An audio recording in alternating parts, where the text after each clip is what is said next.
quelqu'un d'entendre ce que je dis ce matin. Ce n'est pas à Dieu de changer ta vie.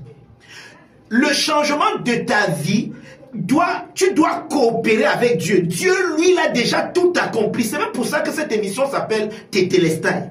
Au niveau de Dieu, tout a déjà été fait. C'est pour ça que Pierre nous dit que sa divine puissance nous a déjà donné tout ce qui contribue à la vie et à la piété. Mais regardez, au moyen de la connaissance, dont le problème majeur de ta vie, ce n'est pas le diable qui est puissant, ce ne sont pas les démons qui sont puissants, c'est ton ignorance qui est puissante.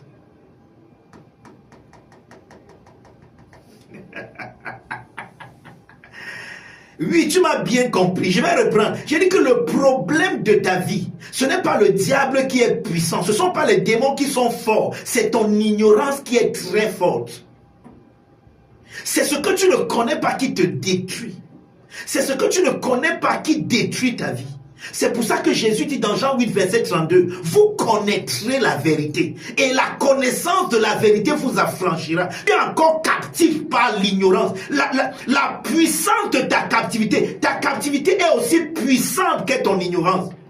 Donc si tu ne mets pas les moyens de grandir spirituellement, de grandir dans la foi, de grandir dans la grâce de Dieu, de grandir dans la connaissance de Dieu. Si tu ne mets pas les moyens, bien aimé, qu'il faut pour ça, tu resteras le même hier, aujourd'hui et éternellement.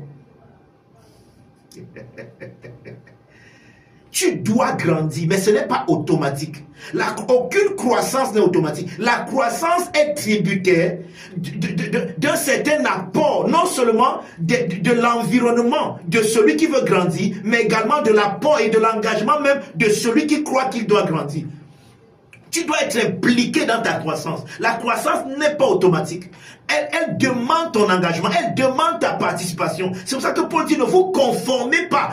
C'est vous de ne pas vous conformer au siècle présent. Ce n'est pas que Dieu ne me laisse pas me conformer. Non, vous ne vous conformez pas au siècle présent. Mais soyez, c'est votre responsabilité. Soyez transformés par le renouvellement de votre intelligence. Ce n'est pas Dieu qui viendra renouveler votre intelligence. C'est vous qui vous engagez, qui vous impliquez dans la transformation, dans le renouvellement de votre intelligence pour votre transformation.